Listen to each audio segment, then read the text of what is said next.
Chapter 1. Habits are the things that differentiate us. A habit is formed when you perform a certain activity or do things in a particular way over and over again for a period of time.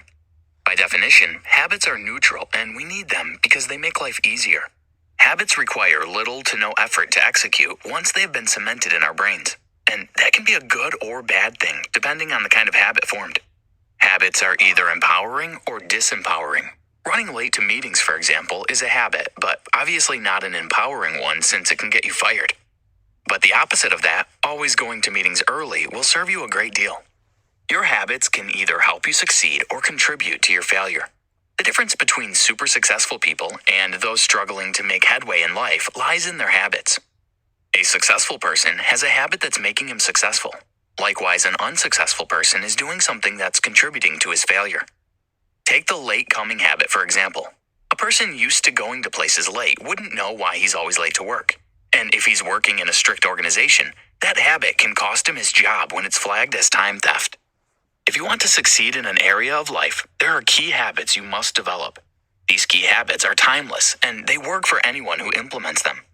For the rest of this summary, we'll be considering top success habits proven to work for super successful people from all walks of life. The habits will be presented in actionable bits so you can implement them right away. Chapter 3.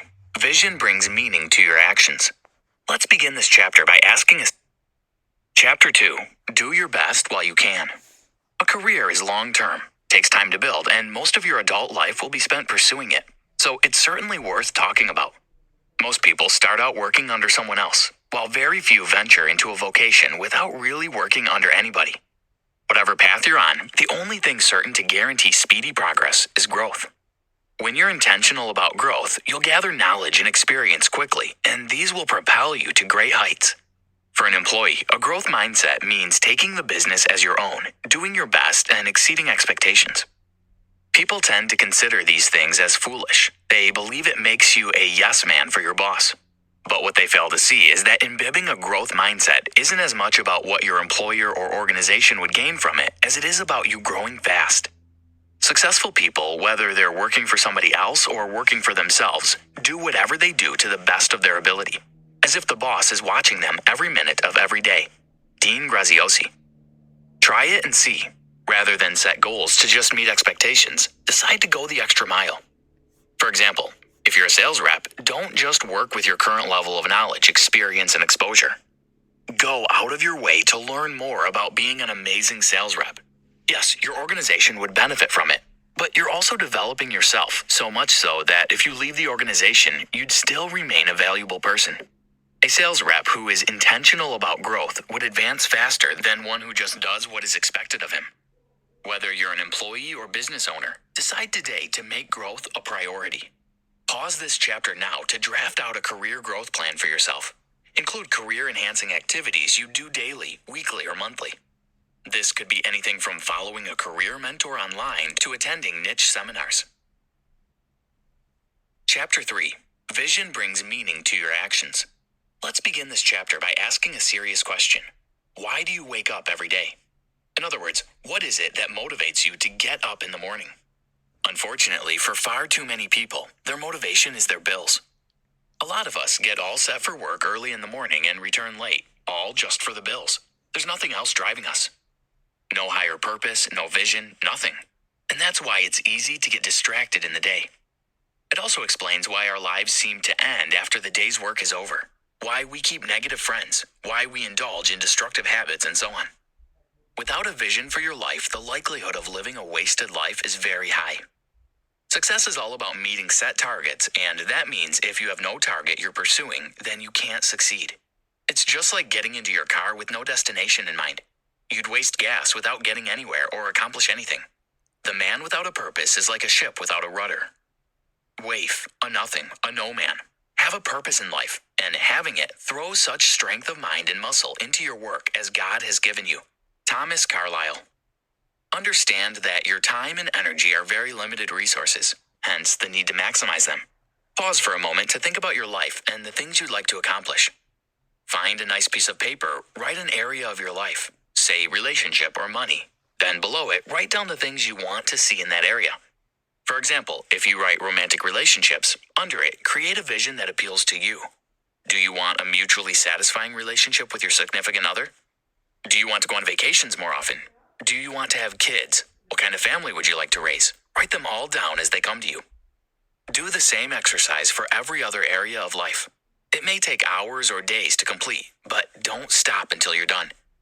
By the time you're done, you'll have been clear on what you want out of life. From now, you'll cease to live just for living's sake.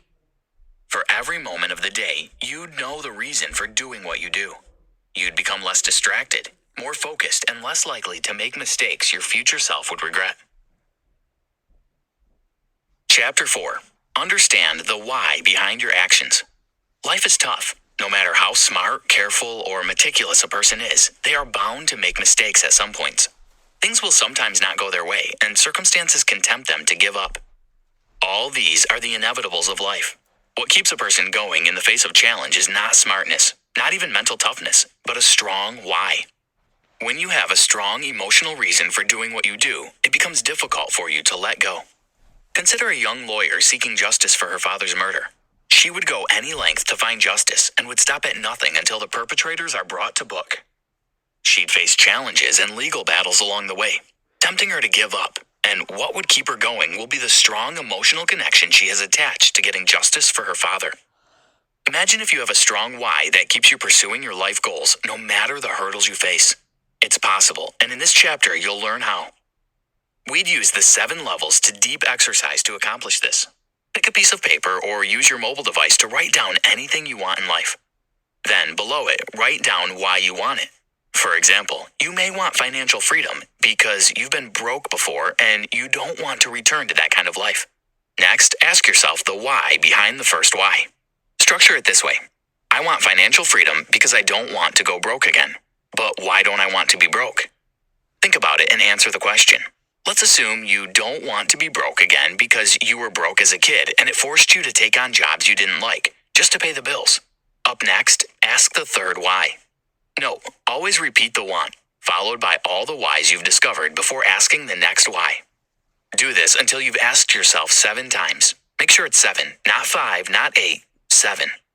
Successful people live by a different set of rules and success habits, and they don't conform or accept mediocrity. Dean Graziosi. The reason 7 is such a magical number is still a mystery, but what's certain is that the first reasons you give for any desire come right out of your head. As you approach and get to number 7, the reasons you begin to give will come right from your heart, and that's your true why. Chapter 5. Deal with the enemy within. Have you heard about the fight of the 2 wolves within? It's said that a Navajo woman famously explained to her grandson that there are 2 wolves fighting inside him. One is a good wolf, and the other is a bad one, and the wolf that wins is the one that's fed the most. That illustration is so true of our everyday experience.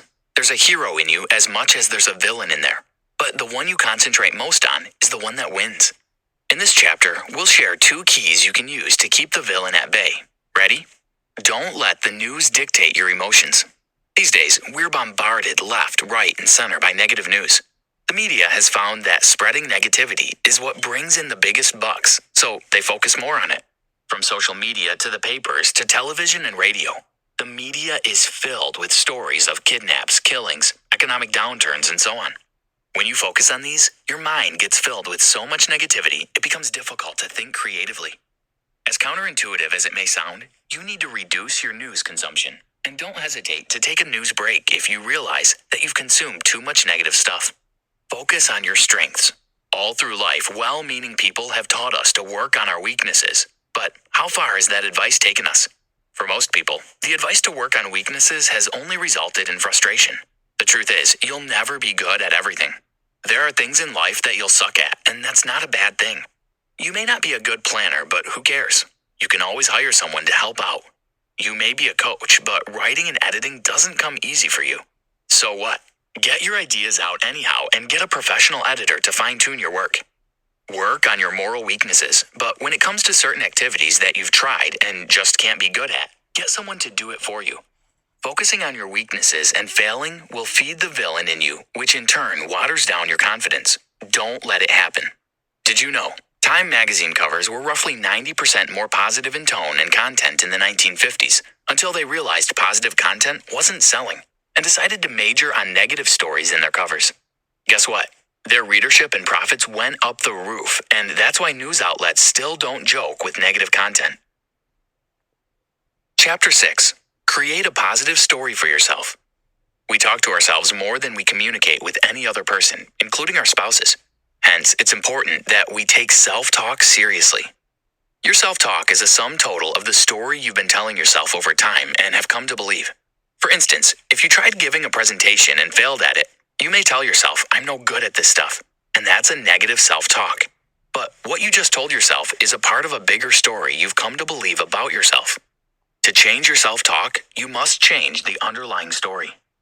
We form personal stories from our experiences and the kind of information we allow ourselves to be influenced by. Let's take the person who failed his presentation, for example. A number of reasons could be responsible for that. He may have failed to prepare, or was involved in a heated argument with his wife the morning before that destabilized him. Anything could have been responsible, but you can't just hold the surface level cause responsible because there's always something deeper. It may have been that right from childhood, the man has always believed he wasn't a good communicator. That was a story he was telling himself, and all through his life to the point of that presentation, the story has been a self-fulfilling prophecy. To change the outcome, you would have to change the underlying story. When your life doesn't seem to be yielding the result you want, you're probably holding on to a false belief that's keeping you from progress. How do you identify a limiting belief or negative story you've been clinging to? All it takes is a little soul searching. When you consider starting something new, like a business or getting married or having kids, what's the first thing you say to yourself? What's that first thought that comes to mind? If it goes something like, "Marriage is hard, no point trying," or "I'm not smart enough to grow a business from scratch," then bingo, you just found the belief holding you back. Follow the trail of that thought. Keep searching your soul and you'll find the story that's been keeping you. Usually, it has something to do with your past. Now that you've discovered the limiting story and belief, it's time to change it. Write down the opposite of that belief or story, and keep it in a place where you'd easily see it. Say the new belief out loud to yourself as often as you can until it's buried deep in your subconscious. Conclusion. Your habits can either make or mar you. They either push you forward or limit you, so choose them wisely. The things you do daily are what come together to create the future big thing you're seeking. If you're going to have a more impactful career in the future, it's not up to what you do tomorrow. It's what you do today and the day that follows that will eventually add up to create the future you desire. So far, we've discussed multiple success habits, starting with doing your best on the job, creating a vision for every area of your life, and using the 7-step exercise to discover your true why. We also talked about creating a habit of starving the villain within by refusing to feed on negative content and focusing less on your weaknesses. All these are success habits that will take you places. Every day comes with an opportunity to practice the habits till they become part and parcel of you. Don't pass on such precious opportunity. Try this. Create an empowering story for your life. Make sure it's about the goals you want to achieve, and it highlights your strengths while saying nothing about your weaknesses. Here's an example. I may have advanced in age, but I'm still as strong as a youth. I am committed to achieving a fit body that has no extra pounds, and nothing will stop me.